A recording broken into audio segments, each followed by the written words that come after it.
Welcome enthusiastic viewers to Animal World, our co-inhabitants. On today's programme we present part 3 of our 3-part series featuring renowned dog trainer and animal behaviourist Carolyn Menteith, along with Dogs Trust, one of the largest and oldest dog welfare charities in the United Kingdom. Carolyn says that when a dog is well trained, both she and her caretaker enjoy a more relaxed, loving relationship. In this episode, Carolyn discusses teaching our canine companions how to walk on a lead, to stop pulling, and to stay.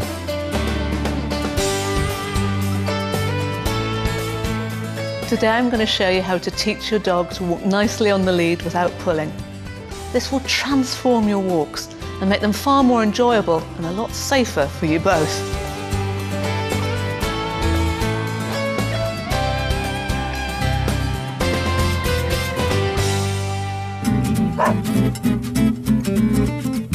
So to start to teach your dog how to walk on the lead, strangely, we're going to do it without one, because I don't want the temptation for the dog to pull or for you to pull on your dog. This isn't about tug of war, this is about walking nicely beside you. So the first step, as always, is to show the dog what you want.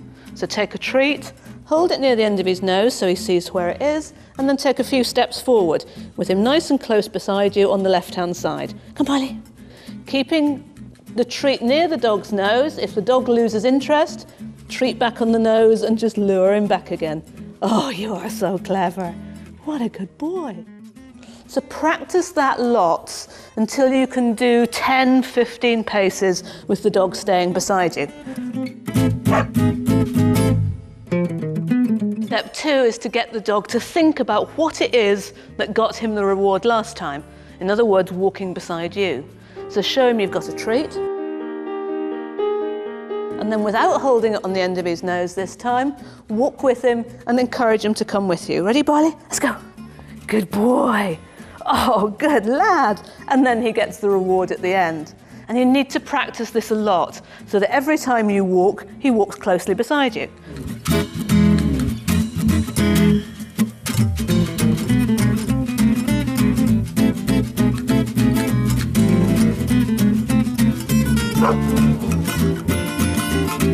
And step 3, as always, is putting a name to the behaviour. So we want him to know that when I say either heel or close or whatever you like, that he should be walking beside me. So, no treat. Ready? Nice and close. Close, close, close. Oh, you are so good. So good. Yes! Good boy. And practice this a lot so that you link the behaviour of being close to you with the word. So stage 4 is to get out and about and practice this everywhere. And so your dog learns that he always walks close beside you on the lead. You have to use a lead for this bit because it's not safe otherwise. So use your long training lead because that's really useful to be able to attach the other end onto your belt so that you've got your hands free. Come on then, let's go and do it again, quick, quick. Our dogs genuinely believe that the quickest way to get us to go anywhere is to pull. This makes walks unpleasant for both of us, and if you've got a large and strong dog, it can be dangerous. It can even injure your dog's neck if he's continually pulling all the time. So we have to train our dog that he will never ever get anywhere faster by pulling ever again.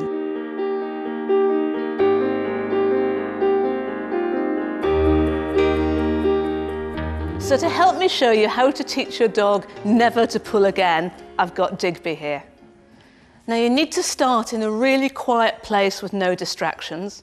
You need some really nice, yummy training treats. There you go, Digby. Your 6-foot training lead, and that needs to be clipped on to a plain, flat collar. There we go, we're ready to go. So step 1 of teaching this is to teach your dog that a loose lead is good. So as long as the lead is loose, it doesn't matter where he is, you can give him a treat. Hold it right at the end, and he has to learn that loose lead means good stuff for the dog. Now, after you've practiced that a lot, so that your dog knows that every time you clip the lead on, the lead's got to be loose when you're standing still, it's time to be able to move around a bit. So remember, if the lead is loose, he gets a treat. Doesn't matter where he is, he can be on either side of you, front or back. As long as that lead's loose, he gets the treat. So, yeah, get one for that, good. Oh, yeah, still loose. If at any point the lead gets tight, you just stop giving him the treats, stand, wait till he comes back to you and the lead's slack again, and then give him the treat. And practice this all the time. He has to know the minute that lead goes on, it's got to be loose. Yay, good boy. Now, as you know from the other films, step 3 is putting a name to the behaviour. But this is the only one that's different, because the cue for your dog not to pull is now going to be clipping the lead on in the first place. Not pulling is going to be your dog's default behaviour from now on. Isn't it, Dig? Good lad. So once you've practiced that a lot so that your dog knows not to pull on the lead, now you can start to add a distraction to make it a little bit harder. Maybe something like a toy that your dog really loves, like Mrs. Pig here. And what you're going to teach the dog is the only way that he's going to get to that toy is with a slack lead. So you start walking towards it. We're going to go and see Mrs. Pig. Look, Mrs. Pig. And if the lead gets tight, you back up. As soon as he comes back to you, start walking again. So the only way he's going to get to Mrs. Pig is if he does it on a loose lead. And if he gets all the way there, he can have it. Yay, good boy. Well done. Your dog has to believe 100% that the only way he's going to get to that toy is if the lead's loose. If the lead gets tight at all, it's going to take twice as long. As long as he believes that, it's in his interests to keep the lead loose. Good boy. Should we do that again? See, I told you it was really easy to teach your dog to walk on a loose lead. He just has to believe with all his heart and all his soul that never again will he get anywhere faster by pulling. The only quick way to get anywhere is on a loose lead. But it does take a lot of commitment. From now on, your dog must never, ever pull on the lead again. And that can be difficult, because sometimes you just quickly want to get somewhere. But if he pulls just once and gets there faster just once, he's always going to believe that it's worth doing. So if you don't have that commitment, or maybe there's just days when you don't have time, you could put a harness on your dog or a head collar on your dog just to give yourself a bit of power steering. It's far better that you walk your dog on one of those than let him go on half strangling himself on a collar, which could cause injury to him, and it could also be unsafe for you. So, from now on, get out and practice and make sure that your dog never, ever pulls again. I'm going to show you how to teach your dog to stay in one place. This is the beginnings of having a go-anywhere dog. It's really useful if you can get your dog to lie quietly if you stop for a chat, or to wait in the back of the car while you clip on a lead before you go for a walk. Or more importantly, if you're going to take him out visiting to friends' houses. You can teach your dog to stay in either a stand, a sit, or a down, but the down's the most useful, because then your dog can lie quietly beside you.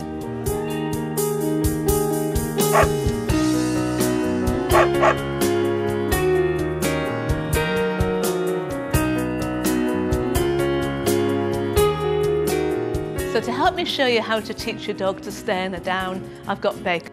Bacon, come on then. Hello, lovely. Oh. So before you teach your dog to do a down stay, you have to make sure that she's got a really good down. If your dog doesn't, go back over the down film and practice that until it's perfect. So Bacon, down. Oh, perfect.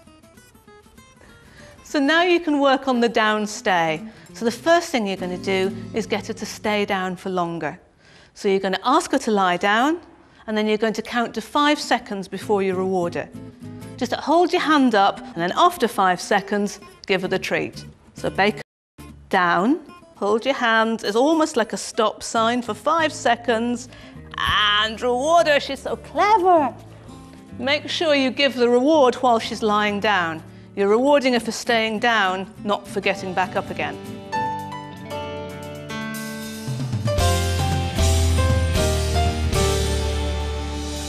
Our many thanks Carolyn Menteith and Dogs Trust for sharing your thorough knowledge on positive training to improve the relationship between humans and their canine companions. Your insights and experience help us to develop a better understanding and a more joyful partnership with our beloved dog friends. May we continue to be immeasurably enriched by our precious animal co-inhabitants. For more information on Carolyn Menteith, please visit www.dogtalk.co.uk. Dogs Trust, please visit www.dogstrust.org. A copy of the Dog Training Made Easy with Carolyn Menteith is also available at the above website. We are grateful for your thoughtful company on Animal World, our co-inhabitants. Enlightening entertainment is coming up next on Supreme Master Television, right after noteworthy news.